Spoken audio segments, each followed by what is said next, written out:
그간 안녕하셨습니까? 지난번에는 대두 및 대두박에 대해 말씀을 나눈 바 있습니다. 이번에는 그 다음 단계로 대두박을 가축 사양에 적용했을 때에 대한 말씀을 나누어 보고자 합니다.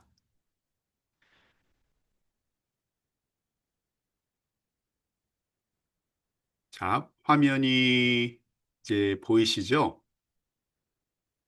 네. 우선 현재 대두박이 동물 사료에 어떻게 사용되고 있냐에 대해 알아보고요. 그 다음에 이어서 최근의 변화, 그리고 이에 따른 주요 고려 사항들에 대해서 살펴보고자 합니다. 대두박은 옥수수와 함께 가축 사양의 가장 중요한 원료입니다.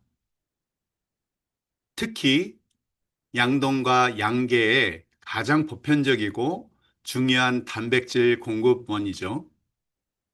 그 이유에 대해서는 사실 지난번 말씀 나눈 바 있지만 다시 간략히 정리한다면 대두박이 다른 원료에 비해 아미노산의 조성과 그 아미노산의 소화율이 매우 우수하기 때문이고요.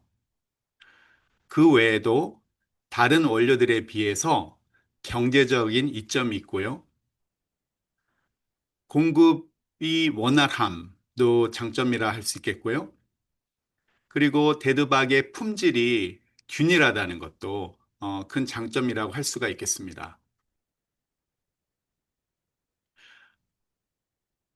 대두박의 실제 사료의 적용에 대해서 말씀을 나누자면 가축의 성장 단계에 따라 아미노산 요구량이 변하기 때문에 이를 공급하는 대두박의 사용량도 함께 변하게 됩니다.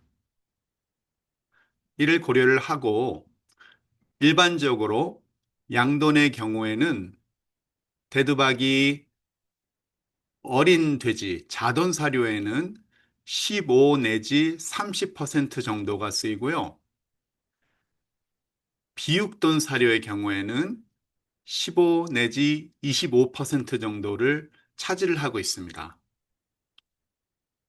한편 양계 사료의 경우에는요. 대두박이 육계 사료, 그다음에 산란계 사료 모두 대략 20 내지 30% 정도를 차지하고 있습니다.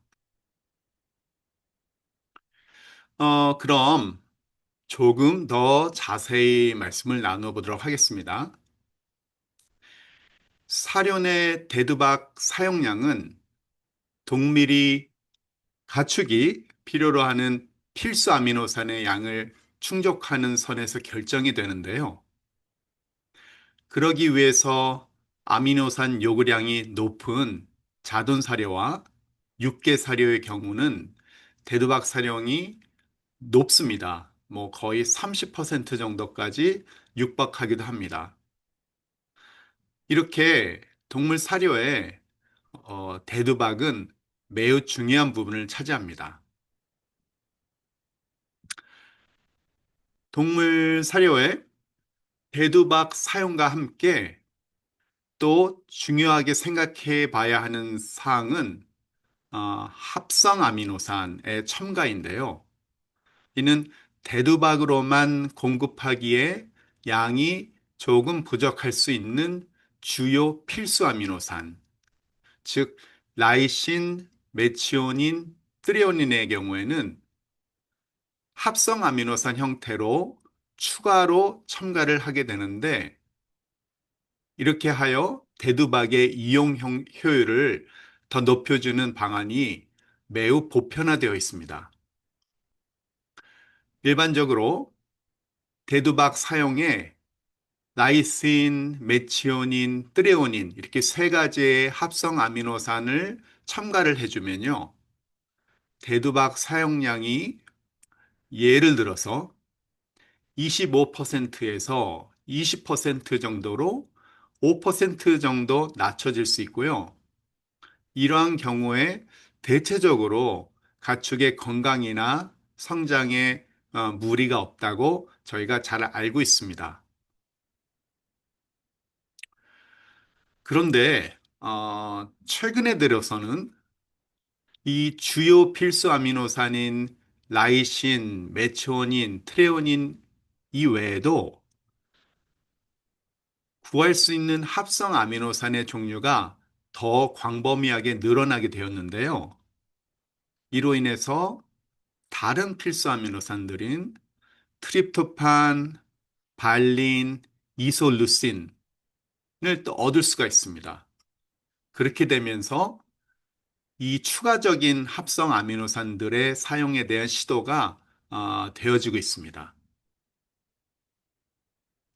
이렇게 사료에 사용하는 합성 아미노산의 종류가 계속 늘어나게 되면 그만큼 대두박에서 공급해줘야 하는 아미노산의 양이 줄게 되어서 결과적으로 사료 내 대두박의 사용량이 줄어들게 됩니다. 실제로 예를 들면 라이신, 메치오닌, 트레오닌 외에 추가적으로 트립토판, 발린, 이솔루신을 첨가하게 되면요. 대두박의 사용량이 추가적으로 5% 정도 더 줄어들게 되는 결과를 가져다 주는데요. 이는 사료의 단백질 함량도 대략 2.5% 정도 줄이는 그런 결과를 가져오게 됩니다. 이러한 단백질이 매우 낮은 사료를 가축에 급여를 하였을 때, 많은 예들을 볼 수 있지만, 가축의 건강에 큰 문제를 미치는 것 같지는 않아 보입니다. 하지만, 많은 실험 결과들을 살펴보게 되면은, 대두박 사용이 어느 정도 이상 줄어들게 되면, 아무리 합성 아미노산으로 주요한 필수 아미노산을 충분히 공급하여 준다고 해도 가축의 성장이 줄어들고요. 성장 효율도 저해되는 것을 종종 연구 결과를 통해서 볼 수가 있습니다. 그럼 이에 왜 필수 아미노산이 충분하게 주어졌는데도 성장이 저하가 되느냐? 이에 대한 질문이 대두가 될 수 있거든요. 그래서 가장 최근이면 지난 2, 3년 정도예요. 이 기간 중에 어, 이러한 질문들을 답하기 위한 연구들이 진행이 되고 있습니다. 결과들이 나온 것도 있고, 물론 제가 있는 대학을 포함해서 여러 대학들에서 비슷한 연구 과제를 하고 있습니다.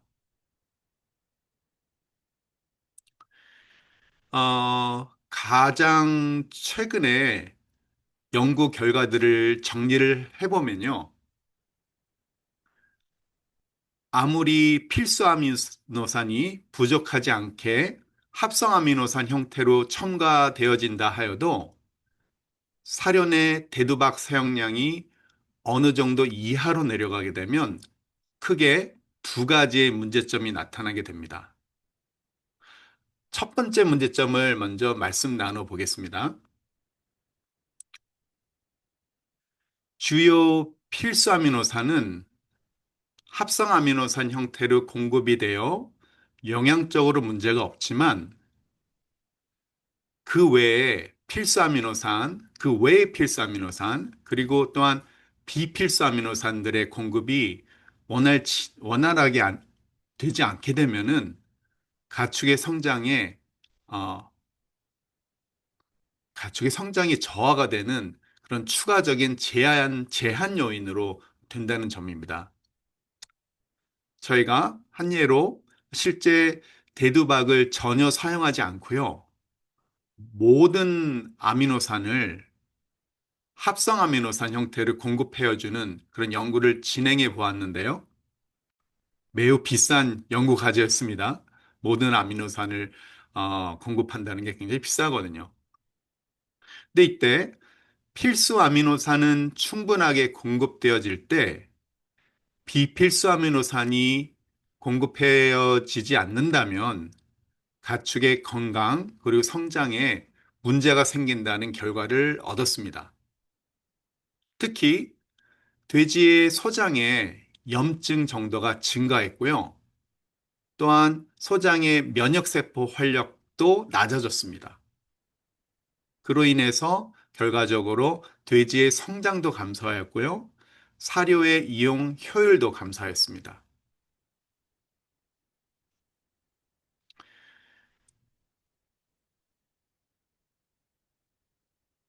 자, 한편 이러한 상태에서 저희가 비필수 아미노산을 대두박이에서 줄 수 있는 만큼 충분히 공급하여 주었을 때는 이러한 문제점들이 모두 개선되었음을 보았습니다. 이 연구를 통해서 대두박은 전체 아미노산을 균형 있게 가지고 있어서 단순히 합성 아미노산으로만 대체하는 데는 한계가 있다는 결론을 내릴 수 있었습니다. 첫 번째 문제점이었고요. 그러면 이제 두 번째 문제점에 대해서 말씀을 나눠보겠습니다. 지난번에 말씀 나눈 바가 있지만 대두박에는 아미노산들 외에도 가축의 건강 및 성장에 중요한 여러 가지의 생리활성 물질, 그리고 기능성 물질들이 포함이 되어 있습니다. 지난번에 예로 말씀드린 것이 아이소플레이본이 있고요. 레시틴, 기능성 펩타이드, 그 다음에 더 제가 추가한다면 불용성 섬유소, 그리고 또 한 가지 예를 든다면 오메가3 대 오메가6 지방산의 비율이 우수한 점들을 예를 들 수 있습니다. 그러면 사료의 대두박 사용이 감소할 때 감소를 하면서요. 감소를 시키면서 합성 아미노산 형태로 모든 아미노산을 다 충분하게 공급해 주는 경우를 만들어 준다고 하더라도 대두박에서 기인하는 주요 생체 활성 물질 혹은 기능성 영양소가 함께 줄어들게 되면서 가축의 건강에 문제를 일으킨다는 점을 또한 저희가 확인할 수 있었습니다. 돼지의 소장의 염증 정도가 늘어났고요. 소장의 면역세포들의 활력이 감소되었습니다.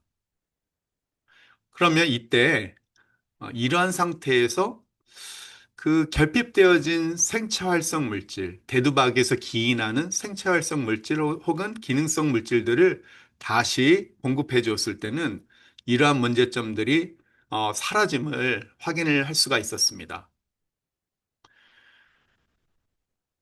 이러한 연구들을 통해서 대두박이 단순히 필수 아미노산을 공급해 주는 사료 원료가 아니라는 점을 말씀드리고 싶습니다.